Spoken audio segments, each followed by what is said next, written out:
Welcome to the Queen Trail Podcast. There are three different types of radiation: alpha, beta, and gamma. What does this technology do? It's like, well, what can you do with electricity? I just survived 30 years HIV positive. I'm certainly not going to let a little thing like a brain tumor derail me. When I got to 29 pounds, I was so tired, I just collapsed. Everything always goes back to being grounded and centered. It's a mecca for cycling, for sure. Struggle is the neutralizing force. And I said, there it is. This is the right family. I got like cold chills. And it's one lone oak tree right in the middle of the trail. It's beautiful. Hey everyone, I hope you've had a great week since the last time that we got together. We've been having a heat wave. Like today, it was 111 degrees outside. I couldn't believe it. Almost had a heart attack. I don't know about you, but I'm telling you, this is like so stressful to me when the temperature gets this high. And I might have told you this story, but we drove to Bisbee once, and the first stop was in Tempe, Arizona. We'd been driving in like a completely controlled environment, right? So it was like a pleasant 70 degrees or so inside of the car. And when I opened the door, I stepped out into 119 degree heat. I think every single system inside of my body stopped. I went into shock for a minute, and it was terrible. Some years ago, the same thing happened at my home. I had to run to the store, and I stepped from like a 75 degree home into 115 degree temperature. And I just had this enormous stress attack on my front porch. Of course, no one could see that that was happening. And my most critical thought of the moment was that I just had to get to cool safety.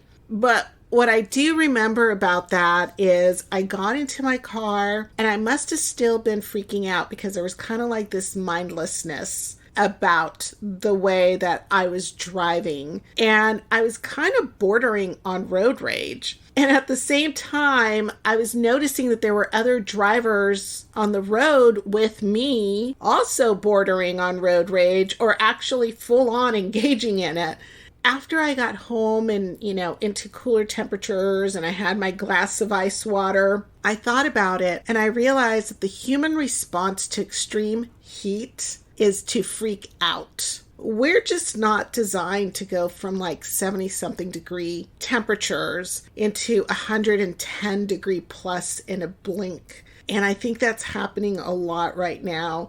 So as this heat wave is supposed to continue, take precautions to stay cool and ease yourself into the heat if you have to venture outside. And be kind to yourself and be even kinder than you think that you need to be to others because it's just crazy hot outside. And thank God that autumn's on her way. Okay, so this week, my practically lifetime friend Mike and I got back together again to talk about the only thing that matters in the world, rock and roll, and the craziest concerts that we've attended. We also talk about hearing loss because both of us have been exposed to really loud noises and suffered the consequences in our youth. So I'm going to have an article in the show notes about ear protection because I'm a huge proponent of that. Please protect your ears. And it struck me during this talk also, like how many venues no longer exist from our early concert days, the 80s and the 90s, and also how much my personal choice and who I listen to has changed dramatically as well. I mean, I go from super heavy metal bands in this part one of a 2-part episode to you'll hear me in the second part talking about attending a Barry Manilow concert. But there is a story associated with that totally makes sense. And I didn't get a chance to include it in the episode because we're talking for so long, but I will try to remember to include it at the beginning of the part 2 episode. And that's just kind of an outlier concert, but I guess what I mean to say is that my music listening has broadened and become much more inclusive of and open to the seemingly infinite variety of music that there is in the world. There's just so much wonderful music.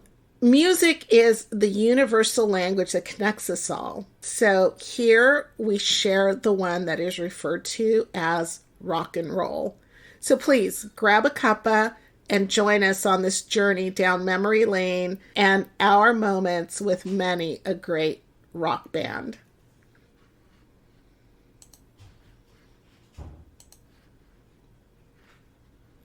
Two, one. Check. Sure. Yep.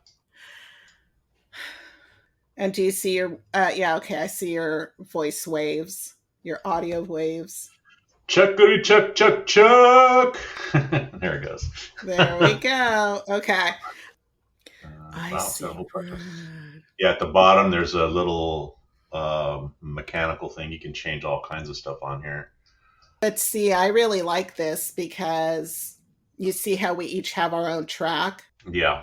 So any noise that's on your end, Anton barges in to say, "These are the most amazing tostadas you ever made, Daddy." No. And, which I would totally leave in, but he says that while I'm talking, I can actually get rid of my talking and leave Anton's voice in there. Huh, cool. All right. Well, I got my blue background, I guess. So what did you want to talk about? So I was thinking that it would be a lot of fun to talk about our craziest concert moments. Oh, boy. I don't remember half my concerts. I'm trying to remember. I mean, I can remember good shows, I guess. I mean, I'm trying to remember even that. I don't know the exact days, or some people are really good at that. I've never been good with dates. I just know good shows. Oh my gosh. Are you kidding me? I don't remember dates. Probably a lot of the opening acts, because a lot of bands will bring on brand new acts that's probably the first time most people are hearing them, and they're probably really good, and they happen to be a favorite of the headliner, but nobody else knows who they are. And I leave the concert and I continue to not know who they are for the most part, which is a bummer, Yeah. I went to Motley Crue's Theater of Pain concert back in the late 80s, I'm going to say. Mm-hmm. And it was at the Forum. I'm sure somebody opened up for them. I have no idea who opened up for them. And it's the same thing with, I saw The Firm at the Forum back in the day with Jimmy Page and some of the guys from Deep Purple. I think that they had one album that they put together and then they toured on that and they sounded phenomenal. I have no idea who opened for them because I went to go see The Firm. I didn't go to see the opening acts, but then there's stuff like the Rolling Stones that I saw at the Coliseum. And I can tell you that Living Colour opened, followed by Guns N' Roses and Axl Rose going into a big old giant rant that I totally was like, let's go get beers. I don't want to listen to this guy. I'm trying to remember. I saw that. I didn't really particularly enjoy it because I'm not really into the big concert stuff, but I did enjoy the Rolling Stones. But I remember I got stuck. I had to go to use a restroom in the intermission, and then I had to basically stand on the stairs because I just could not get through the mass of people that were in the way so I could get to my seat for the whole concert of the Stones. So I just stood there, and it was crazy, It was just so insanely crowded, and it was also one of those concerts, right? The Stones had said, we're never going to play again. And then all of a sudden, it had been years since they'd had a concert. And all of a sudden, it was here we are getting back together again. Yeah. I think it was something like that. With that concert, I specifically remember it, not because it was particularly insane because I've been to plenty of those. I'm sure you have too, going to punk bands. Yeah. Usually what I find is that the audience is what goes crazy more than anything. So that's what makes a crazy show. But with that one, I was working in home health. It was basically all girls in the office. And there was this one guy who was our IT tech. His name was Mark. We were like pretty good friends. I really enjoyed talking to him. He was really funny and, had some good stories to tell. And he goes, "Hey, do you know anybody who would want to go see the Stones?" And I'm like, "Dude, are you kidding me? I would love to see the Stones." Because of course, you're listening to, like, at the time I was listening to KNAC, which is a former hard rock station here in Los Angeles. Or KLOS too, you're hearing the ads for this and they're like, GNR and Living Color. And I like both of those bands. And like the Rolling Stones are finally getting back together again. It's been eons. They said they were never going to play again. And, so this is a once in a lifetime thing. I'm like, I would love to go. And so he goes, "Really?" And I go, "Yeah." And he goes, "All right, my roommate's got tickets. I'll let him know." And I go, "Okay." I was really young at the time, this was like the late 80s, I guess. And I was like, okay, I just assumed, this was Mark's roommate. I liked Mark. I thought he was a really nice person. So his roommate probably was super nice. And that night I get a call and his roommate, I felt like it was an interview. And then he goes, "What kind of clothes do you have in your closet?" And I'm like, "What? Like, what kind of clothes do I have in my closet? Like, what kind of question is that? I don't know. I just have normal clothes in there." Anyway, it ended up where we were going to go. So I get dressed up and I was like the heavy metal diva back then. I had my hair teased up. I had a little mini skirt on, a little tiny top, high heels. I mean, like, head banging outfit that I put on. And the guy comes to pick me up and I'm like, oh my God. He's nobody that I would have gone on a date with. He just wasn't. And you could tell he went bananas because, of what I was wearing. And he goes, "Oh, let's go back to my house." I'm like, "Let's go back to your house? What are we going to do at your house?" He goes, "Well, let's just go back to my house. We'll talk a little bit." And I'm like, "The concert's going to start." And he goes, "Well, I forgot some stuff." I'm like, "Okay, fine." So I get in the car with him and then he decides that he needs to stop at the market. And this is a market that I stopped at all of the time. I don't remember. He got some whiskey or something. And we're standing in line and there's all of these stupid tabloids there. And one of the tabloids was talking about some celebrity who walked in and caught his wife with another woman in the bed. And I'm standing in line. Every checker at this store knows me. I'm in there all the time and I'm way overdressed, concert overdressed compared to what he's wearing. He's got a whiskey bottle. I mean, literally, I looked like I belonged in the red light district, not in the supermarket, or at a concert, one of the two. And he shouts literally at the top of his lungs, "Oh, ho, ho, so-and-so walked in on his wife and her girlfriend in bed. What would you do?" And he goes, "I know what I would do. I'd be like, 'Make room for me, babe.'" And I'm like, oh my God. Like, I'm just literally going to die right now. I cannot wait to have a conversation with Mark tomorrow for not warning me what a jerk this guy is. So we go back to the house and he pours 2 whiskeys. I don't like whiskey. So when we get there, he doesn't want to pay for parking because it was like $25. So he ends up parking like 4 or 5 blocks away, have these high heel shoes on, and now I'm going to be walking a long ass distance through the worst area of LA, for a part of the worst part of LA at the time. Oh my God. And so we parked. I had to go to the bathroom by the time that we got there. It had been so long going to the market and then going to his house and then getting to this place and then doing circles trying to find a freaking parking space. So I was like, "Hey, can I use your bathroom?" They were like, really nice. And they're like, "Of course, pásale, mija." They're telling me where the bathroom is and they're making like tamales and champurados in the kitchen and stuff. And they were like really super sweet, and I think they charged him like $10 to park on their front lawn. And then we walked to the Coliseum. We got their Living Color's last song And I was like, man, he goes, you know what? It doesn't matter. It really doesn't matter. Nobody ever listens to the first band. So I'm like, Living Color is a damn great band, you know? And then we watched Guns N' Roses come out, and they took forever to come out because that's what they're known for, just notoriously late. Of course, Axl Rose was pissed off at the world and went on some stupid rant.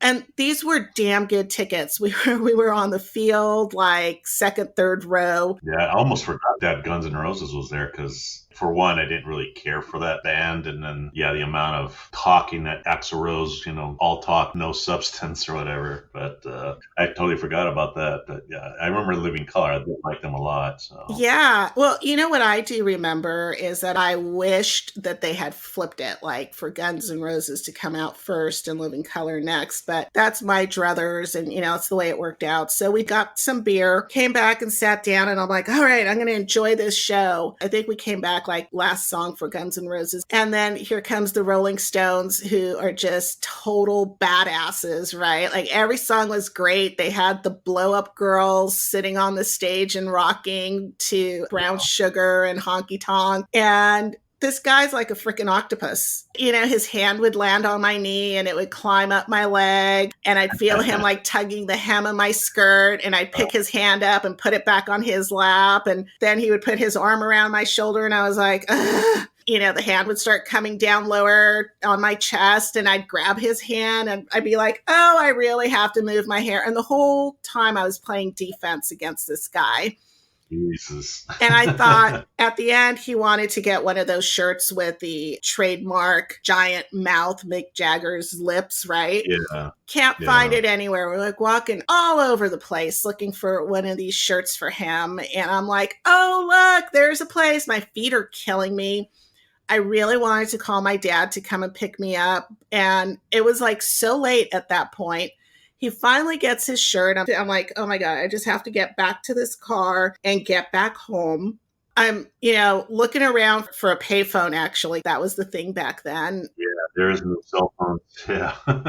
Right? There's nothing to see here. He comes running up behind me and ambushes me, total French kiss ambush. And I'm like, oh my God. He finally lets me go. And I'm like, I think we need to start walking back to the car. He's like, well, I was thinking you could come over and I can make us some drinks and stuff. I'm like, oh my God, no, my head hurts so bad. I don't know what happened. And so I did get him to drop me off. I was just really pissed off, and it was a great concert music wise evening, and it was a terrible evening at the same time.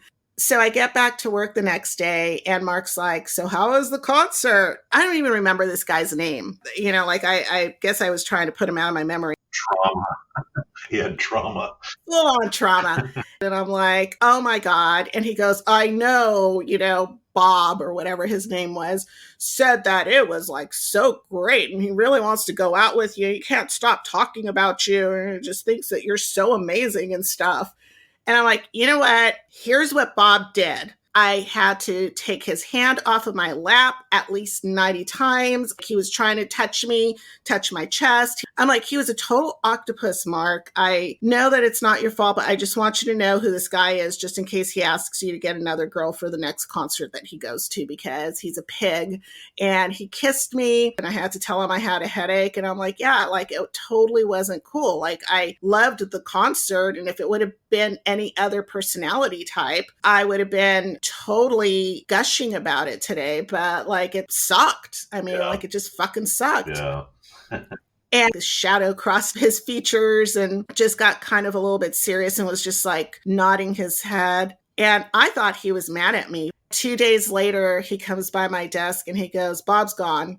And I go, what? And he's like, I went home and I told him that he was a fucking asshole, and I told him to pack his shit and get the fuck out. And I'm like, are you serious, Mark?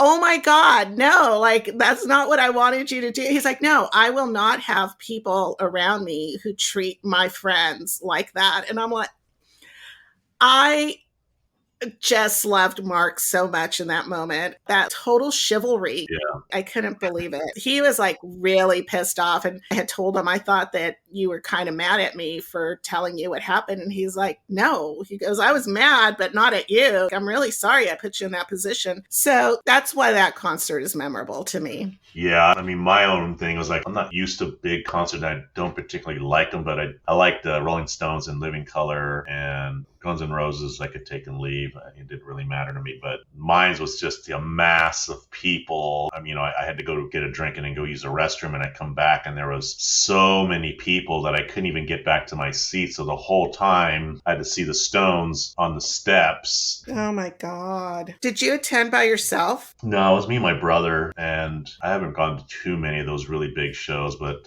usually it'll be with him. And then you got the guard like trying to get you off the steps. And like, I go, dude, there's nowhere to go. Like, look at the mass of people here. They're trying to move me or move us all. And like, I go, dude, just give it up. There's way too many people here.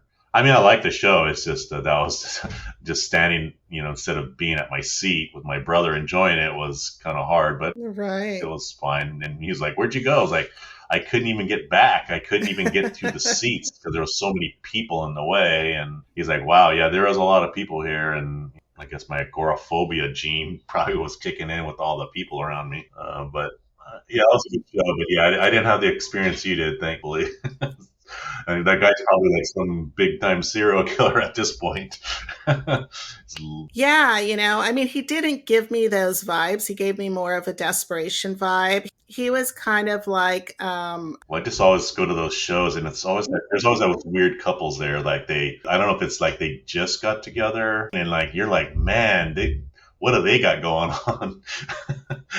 I always see those kind of people. Like I think it was AC/DC. I was like, there was couples. AC/DC concerts are the loudest concerts you go to. I mean, you will not be hearing for the next 2 weeks.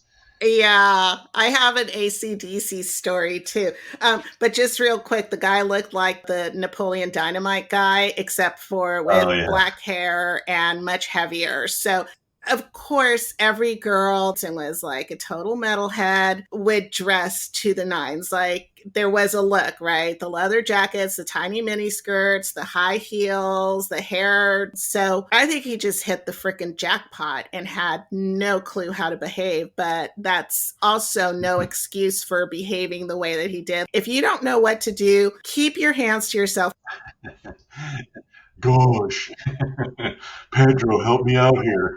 Well, it was just it was a little bit scary because I'm sure it was. I don't think that he was a serial killer, but he was like so excited that, just the fact that he bent me backwards and planted this kiss on me, like, that picture of the sailor with the nurse. Yeah. And I thought, well, if he's doing that, I definitely don't want to end up in a home by myself with him. I didn't even really want to be in the car with him. Like, I was just making so many excuses all the way home. And that's one of the things that I think every single woman has had to do with guys, because it's too bad. Yeah. It's too bad, but that's what happens. But yeah. Getting to AC/DC. So I saw AC/DC and Hurricane opened for them over at Irvine Meadows. Mm-hmm.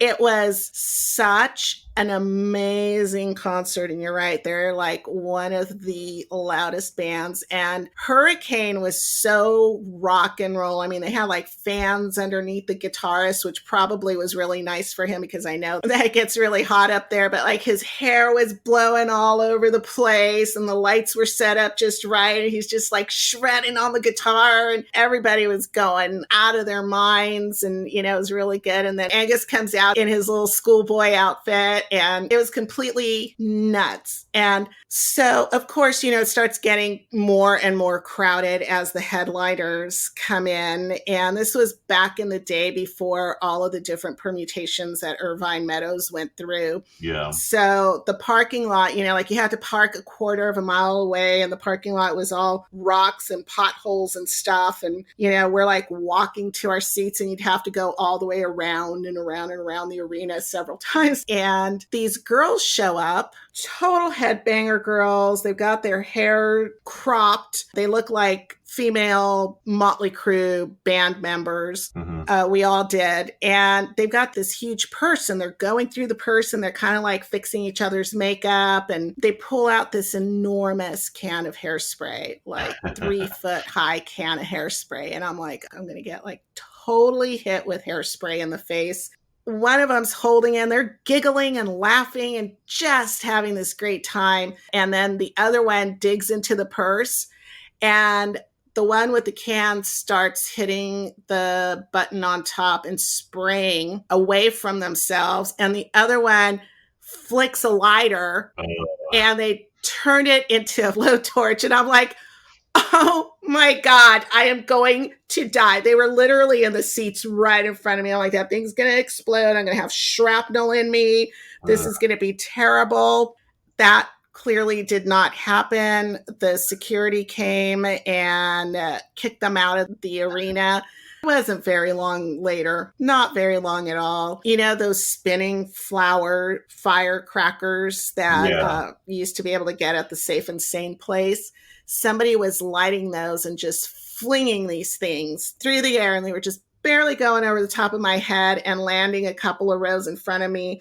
I mean, it was like two different people with fire and very close to me. And I'm like, I am going to burn before I get out of here. I'm like, this is literally the highway to hell. So it was pretty nuts. You know, he either ran out of these spinning fireworks or he got kicked out. But about halfway through AC/DC set, I see this guy walking along the outside of the fence and he scaled it, ducked down low. He's running really fast in between the seats, ends up in my section. There was a lot of stuff going on. I don't know why it was all going on around me.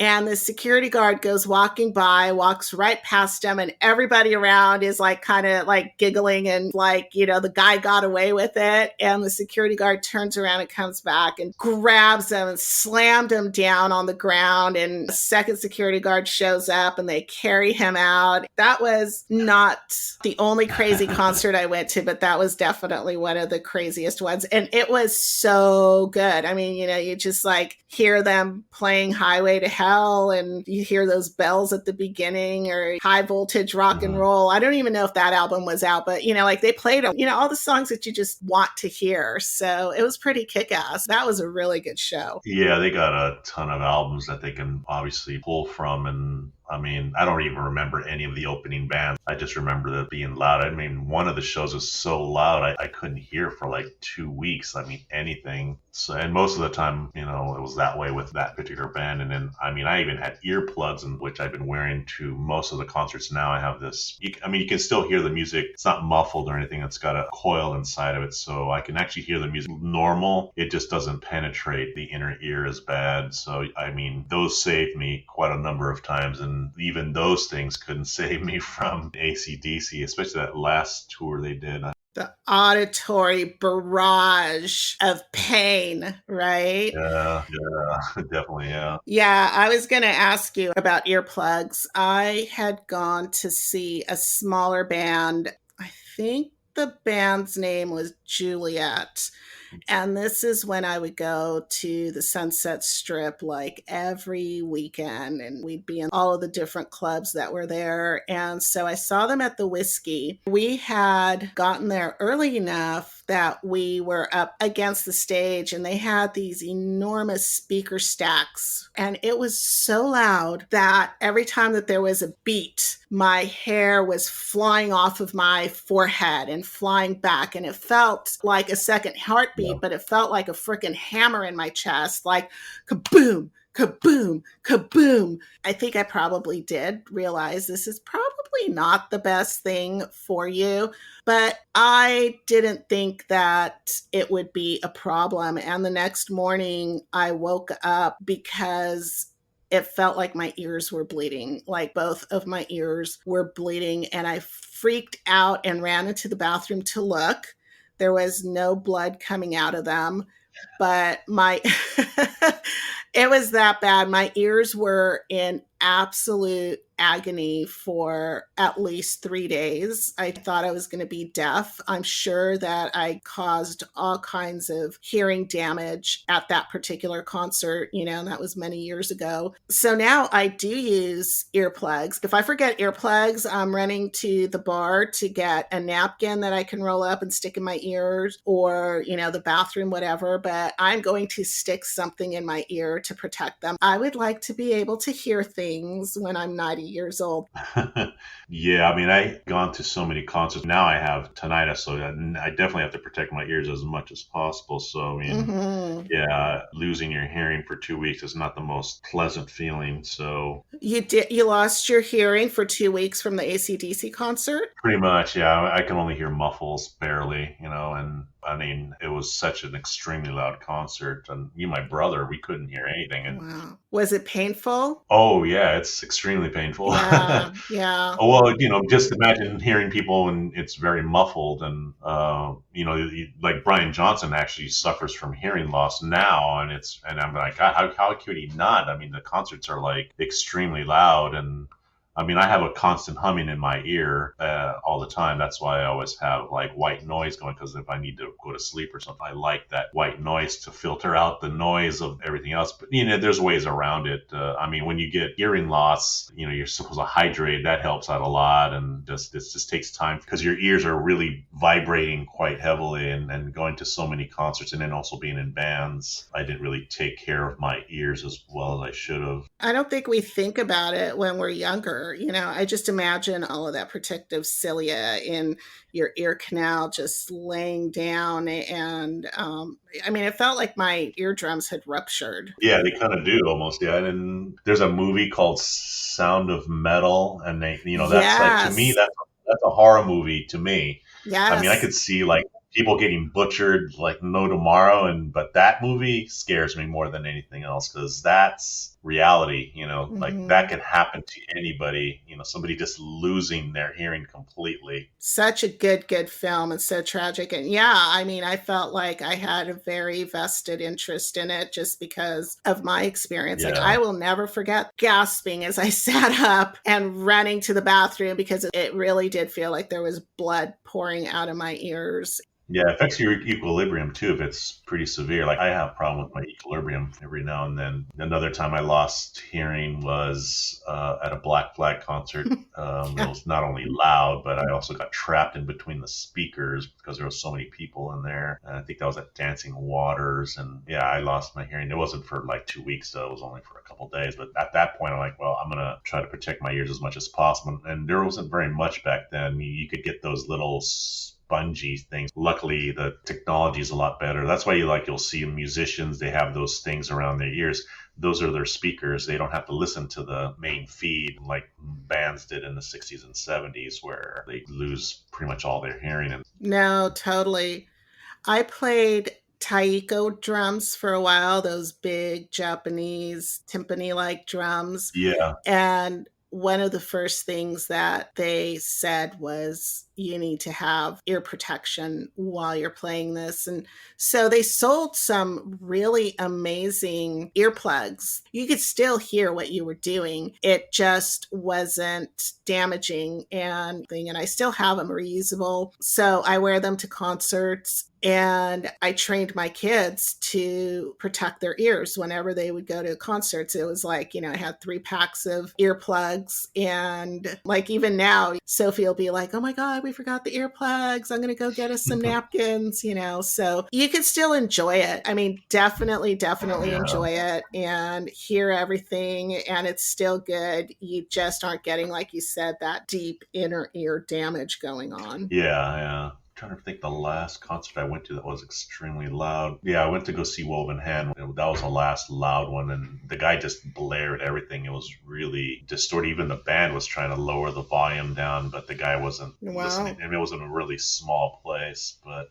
that's when my ears are starting to hurt. Even with the earplugs that I have, luckily it cut out most of the noise factor out of it, but it was still pretty bad. I think a lot of the venues too, like you go to the Forum, you go to the Hollywood Bowl, they all have either like acoustic material around that kind of prevents that super high level of sound to, be barraging everybody, or Five Points Amphitheater, Hollywood Bowl, the Greek, Universal Amphitheater, all of those places are situated right in the middle of residential neighborhoods. So they have volume guidelines, they can't go above a certain volume because of the neighborhood. So, that kind of helps. But what was kind of interesting talking about this is Sophie and I saw 30 Seconds to Mars a few years ago. And it was funny because originally it was like, Welshly Arms was going to open for them. Then the next week it was like, oh, Welshly Arms and Walk the Moon. And then it was like, oh, now we've added K-Flay. They just kept adding all of these people. And actually that night, Halsey happened to be in town. So she joined the band on stage as well. But what I noticed is Welshly Arms is really a phenomenal band. And this was in the Forum. I got the impression that this was perhaps the biggest show or one of the biggest shows that they had played. Like they were used to playing much smaller arenas. And so they didn't take up very much of the stage. They were very concentrated. They were in the middle. It was hard to see them from our seats, and we had really good seats. I remember the sound was, it was good. It's the Forum, but I kind of thought that they needed to turn up the volume, and I don't know that their equipment was of the quality that you would expect at a big arena like that. And then K-Flay came out. So now you go from, there's this huge border of stage all the way around Welshly Arms. K-Flay comes out. She uses up a little bit more stage, but not much more. But she's so explosive. She's just like this controlled chaos. It's so much fun to watch her concerts. But again, there was a lot of stage left. It seemed like each band got bigger and louder, and Walk the Moon had strobe lights going like crazy. I'm like, oh my God, I'm going to have a seizure, It's just like crazy amount of lights. It was really kind of cool. They were very loud. I knew what they were singing, but it was kind of distorted, but it was louder. It was bigger. The lights, everything was a bigger production. And then here comes 30 Seconds to Mars. They had one drum kit in the middle of the stage. And Jared Leto comes out looking like Jesus Christ in this robe with his long hair, his barefoot. And I'm just like going, what the heck? But the entire stage is lit up in this kind of magical aura. He used every corner, every edge of that stage. And it was just one drum set in the middle and Jared Leto commanding. It was almost like a religious experience, and the sound was amazing and the lighting was amazing. And then Halsey came out and they sang a song together, and then all these enormous, like super, super enormous sized balloons fell out of the ceiling. And it was just like a lot of fun, a lot of theatrics. He was almost like a trained ballerina dancer or something on the stage. And he just commanded and took over and owned that entire stage. And you could just see the difference from one band to the next band to the next band to finally 30 Seconds to Mars. And you realize why they are such a big deal, because concerts are so much more than just the music. It's what goes on there and how it makes you feel. And the feeling that 30 Seconds to Mars was trying to evoke was feel good, magical experience. And you left there feeling really good. Just comparing it to like when I saw Megadeth, like you walk out and you're like, yeah, man, I was like, so got all this energy and woo, like you just want to bang air drums and, keep banging your head and all of that sort of thing. And you leave, we left 30 Seconds to Mars and it was like, oh my God, that was such a great concert. They were just kind of feeling elevated and light. Yeah, I saw them when they first came out. So they weren't as big at some smaller venue. And I thought it was a joke band at first because it was his brother's the drummer, I think. Yeah. But they only had like a couple songs at that point. I want to say like 3 to 5 because they didn't play very long. I knew him from, he was in that TV show where he was in school. Oh God, I can't remember the name of that show. I used to watch him on, but and I go, that's the guy from that TV show. The next time I saw him, which they got progressively better, was they opened for Tool. I'm so jealous that you saw Tool. Yeah, I've seen Tool several times. I know. I mean, I don't really hate the band, but I'm not really a fan either. I saw their documentary like about a year and a half ago, and sometimes Jared Leto can take it a little too far with his acting. He's absolutely over the top. Yeah. I mean, I like his acting. I think he's a good actor too. I mean, Oscar's well deserved, but just sometimes he gets a little bit into himself. It's like, okay, dude, you're really good looking. You're better looking than most girls, so just relax and quit making it overly dramatic. Yeah. He's everywhere too. Like I see that dude out and about, and then I'll listen to somebody and he's like everywhere. Like somebody was talking about him on a podcast like the other day, how he just like showed up and he just started hiking up the hill, and he's like, yeah, I'm that guy, and they're like looking at him like, what the hell? He is that guy. And then there was some other girl on some radio show, and she was like, oh, I got a call from Jared Leto, and he called me up to go out on a date. But I was laughing. But yeah, I mean, I like to see him now just to see how he's progressed. Because I mean, coming from the beginning where he just started and he only had like 3 or 5 songs to then they opened for Tool. And they're not a bad band. I'm just, for some reason, they just don't connect with me. I mean, their music isn't horrible. Him and his brother got extreme amounts of talent. But it'd be interesting to see them now, to see how they've progressed. And I like to see that out of a band, like how they've, you know, like you said, they were able to craft a show and, you know, make it very inclusive of everybody there. You know, I mean, that's awesome to hear. What's your favorite shows that you've seen throughout the years? Like top 5, no order. Top 5. Oh my goodness. Or more if you have any. Okay. The one that comes to mind, so, you know, it's funny because there's 2 concerts that I went to that I absolutely did not want to go to. My boyfriend at the time shows up with Motley Crue tickets for the Theater of Pain concert. And I really loved Motley Crue when they first came out. They had that Shout at the Devil vinyl.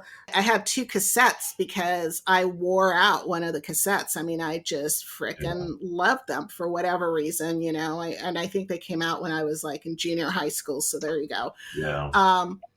And then to me, they kind of got glam rocky. Like at first they were really heavy metal and then they got really glam. And yeah, I remember somebody said that you got to hear this band, and I guess it was their test press record, their first album, and they self-produced it themselves and put it out themselves. And the reason they got signed was because of this album sold like something like 2 million copies. And they were the band out of LA. And I was going to a lot of shows, a lot of punk shows at the time. And I had a friend that lived about 2 blocks from my house. And he's telling me that, you know, he heard this really great band. So he invited me over to listen to it to see what I would say about it. And the guy there, you probably remember him. His name was...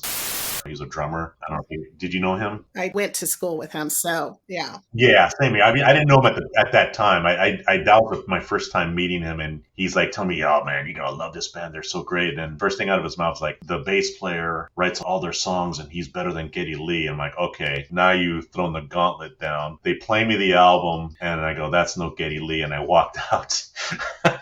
And at that point, I've never connected with that band. I love Tommy Lee's playing, though. I mean, his playing is just phenomenal. But it's so funny that he said that because I was just watching one of those rock biographies that's on Randy Rhoads.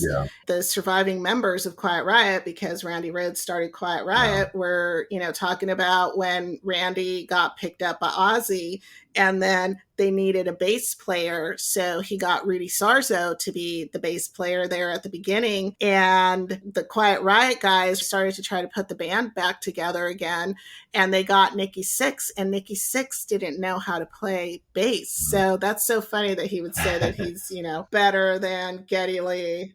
And the album wasn't bad. I actually liked that one more than the other ones, but they weren't my thing. I like speed metal. I don't think they were really considered speed metal. No, they weren't. Yeah, no, that especially back then. Yeah. Yeah. But, because they went from being really hard rock, like serious metal, to being more glam, and that made them more bubblegummy. Yeah, I agree.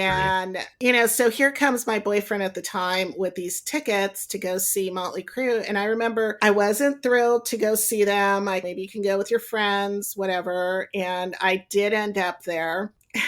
And it was such a badass concert. I mean, they got into a couple of songs, and Tommy Lee had his drum kit that rose up off of the ground and spun around in circles. I think both Tommy Lee and Vince Neil went over the audience. Yeah. And so, it was a really good concert. So I have to put that one in probably my top 5. Simply because I went from dragging my heels to like singing Motley Crue's praises again.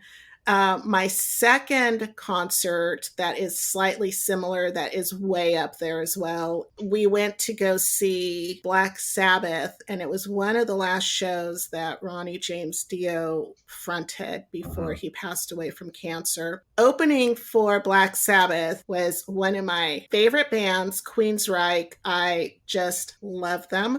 They put on such a great show, but it was a very scary show. People were just punching their fists up into the air, got very militant. The Operation Mindcrime. Yeah. Empire, when he started singing Empire, it was just like, and then the one song, I haven't listened to a lot of these bands for a while, but there's that one song where he's talking about burning the White House down. Yep. I thought a riot was going to start. I literally was like, this is scary. It was a very troubling mood going through the crowd. But oh my God, they were so good. And this was before the breakup with DeGarmo and Jeff Tate. And yeah. So it was really, really good. But Alice Cooper came on next. And I did not want to see Alice Cooper. I think Alice Cooper has too many horns in his music. It's rock and roll, but it's like old. And, Million Dollar Babies was probably the one song that I really liked. He started out with, like you can hear people shouting from the audience, the telephone is ringing. And out he comes and starts playing, and it was a rock opera. He had like guillotines up there, and people were getting their heads cut off. His daughter is a trained ballet dancer, and I didn't like what they did, but she got like totally beat up for, Only Women Bleed. It was really uncomfortable to watch that. But the rest of the show, it was the most rock and roll show. And then Black Sabbath came out. I would go and watch Alice Cooper again. I didn't want to see him, and I don't listen to his music, but I would totally go and watch him for the showman that he is. I just thought he was amazing. Yeah. Probably the first hard heavy metal band that I just absolutely fell in love with was Black Sabbath, their Heaven and Hell iteration. I loved that Heaven and Hell album. Again, that's another one where I went through 2 cassettes because I wore out the first one. And so it was really, really awesome to see Black Sabbath, Heaven and Hell, with Ronnie James Dio fronting it. And that was the second time. Like, I've seen Black Sabbath 4 times because my ex-husband was a huge Sabbath fan. So I saw twice with Dio and twice with Ozzy fronting. Yeah. So that would be my second favorite concert. I think my third, just for sheer technological amazingness and just amazing songs, period, was Pink Floyd. Yeah. They put on such a great show.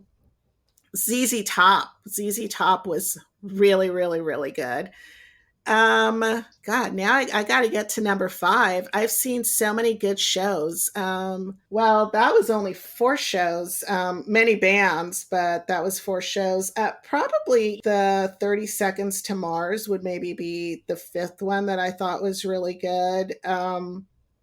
Highly Suspect. I really liked them. I saw them at the Fort. Oh, you know who else was really super good was Joe Satriani. Mountain opened for them. at the Wiltern Theater. They were so good. And the other one that I absolutely did not, I didn't even know who I was going to see. Like, I'd heard Robin Trower's name all my life. I didn't really know his music, and he was playing at a place in Redondo Beach on the Redondo Beach Pier called Brixton's. Yeah, I remember that place. Yeah. Oh my God. Yeah, he's amazing. Robin Trower is the rock god. Just from the first note that he hit, it just like rippled through there. It was standing room only. In fact, everybody was just stacked up against each other, and the most amazing show. I mean, that might be number one. That might have to be number one. And, because it was an intimate venue, we were like right there at the stage, and I wasn't expecting that kind of quality. I think those would be it. Pat Benatar, I saw her at the Strand. Yeah. That was on the corner of Pacific Coast Highway and Palos Verdes. Remember that? I love that place. I saw Chris Isaac there. That was a great place. It was a great place. It was such a great place. Oh my God. And it's like condos now. But when she started to do Hit Me With Your Best Shot, she invited all the girls in the audience to go on stage. And of course, I ran up there and we all were singing, and it was so much fun. She signed my ticket at the end. And so that was a really good concert too. Yeah. What about yours? For me, Roger Waters, who was in Pink Floyd, I think his is probably the top concert I've ever been to. I mean, his Radio Chaos tour, I've actually seen every one of his tours, and they're always spot on. And obviously Pink Floyd directly after that. I think Rogers was more of the architect of the band as far as that's concerned, and Gilmour was more of the musician. So, one without the other. But you can argue which one's better. I mean, they both have very similar paths, but they both do things that are differently. But those two would probably rank. Did you see Gilmour? I've seen David Gilmour before, yeah. Not the last show he did, but I've seen him in the past. It was just his band, and no pyrotechnics, and that was at the Wiltern Theater. Great show. I love his solo music. Is great. I didn't really particularly care for his last album. Rattle and Lock, I think is what it's called. Yeah. I'm not gonna. I like his playing. We went to see him at the Hollywood Bowl for that particular show. It was a really good show. It just struck me as, I don't know, surreal, I guess, in a humorous way, that he played Comfortably Numb. Yeah. And it was just kind of like this sing-along. And they've got their lighters going, and, I've become comfortably numb, and like this incongruity where it was like, this just should not be happening. But it was a really good show. David Gilmour is such a talent. Yeah. I took the kids to go see him, and we all just left there going, wow, that was really amazing. Yeah, he is really good. He did some really great work with Pete Townsend. That whole White City album was brilliant. And he does a lot of the guitar work on there. He did a lot of the work on Kate Bush's albums. In fact, he discovered Kate Bush, which is always a plus for me because she's great. That's one person I would love to see. I've been wanting to see her forever, but she doesn't tour, unfortunately, or definitely come to the States because she doesn't like to fly. But so, yeah, I think, Pink Floyd, and obviously David Gilmour, even by himself, is phenomenal, especially in a smaller setting.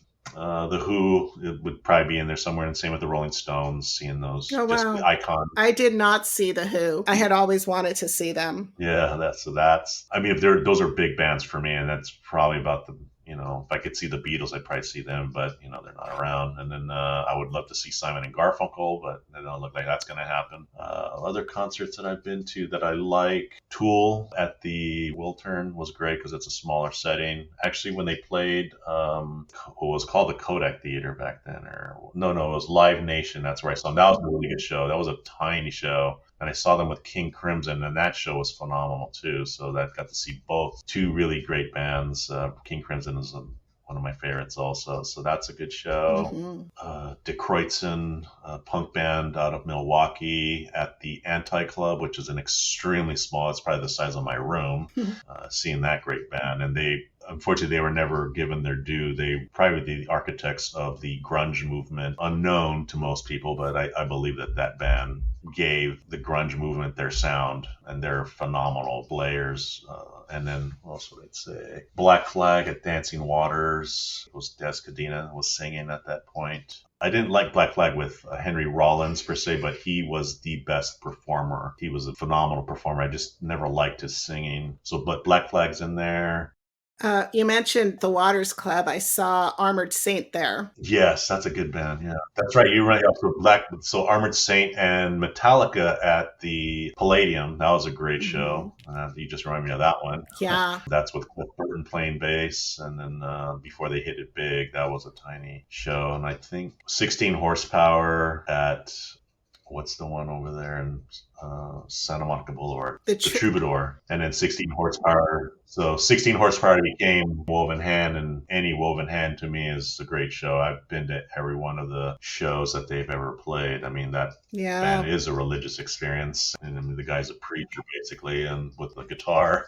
Yeah, anytime they come into town, that's like the only band I will actually actively go see. Like, I'll see every one of their shows every time they come into town, and unfortunately they don't play enough. And he just recently played by himself. I think his last show was in Denver, and I was tempted to go see him there because I hadn't seen him in years. So obviously with the pandemic in there. So that band, yeah, they're top notch to me. As long as, and they just came off the new album, so I'm just itching to see them again. With that new album just came out a couple months ago, and that album is just mind-bogglingly great. So I'm trying to think what else. You know, I think I had contacted you because Puscifer, which is Maynard James Keenan, Maynard James Keenan's band, who is from Tool, they were playing over at the Greek, and I really wanted to go, and it was like right around the time where I was going to have surgery on my knee, and I'm bummed. I just love Puscifer as well. I mean, Tool and both, they're just really great.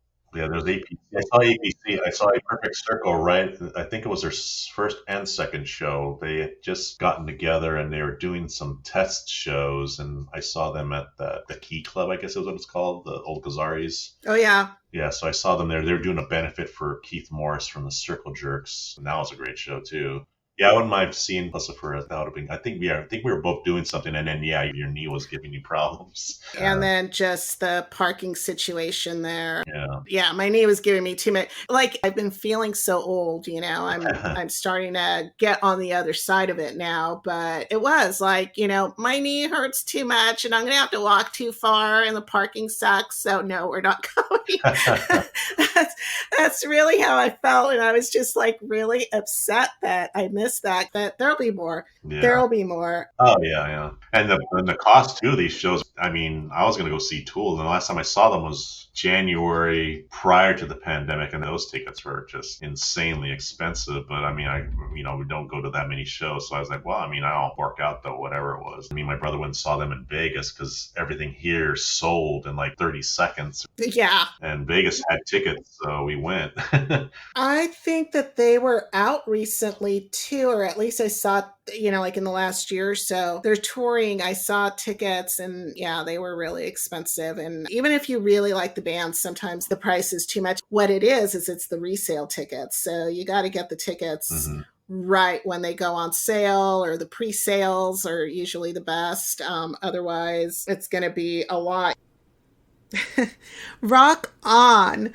That was so much fun to go down memory lane with Mike and talk about the music that saved our souls.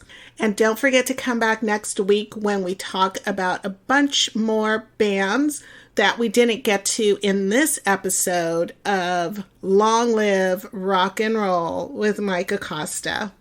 Be sure to check out the show notes for some great bands, songs, and of course, ear protection links. Again, I cannot emphasize that enough, how important it is to protect your hearing. Be sure to send me your questions and suggestions to help me design the best episodes, those that interest you. Please take a moment to rate this episode. Your ratings move this podcast closer to the top of searches so that my friends and I can reach more people. I'm looking forward to sharing more upcoming In the Company of Friends talks with you. Be sure to follow me on the socials and the .com. all at the Queen Trail Podcast. That's TheQuainTrelle Podcast. I am Sil Annan, the Queen Trail, and until next time, I wish you passion, grace, adventure, rock and roll coolness, elegance, and beauty.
And don't forget to come back next week as we continue the conversation. I'm going to be talking about Iron Maiden and a bunch of other bands that we didn't get to in this first part of Let There Be Rock with Mike Acosta.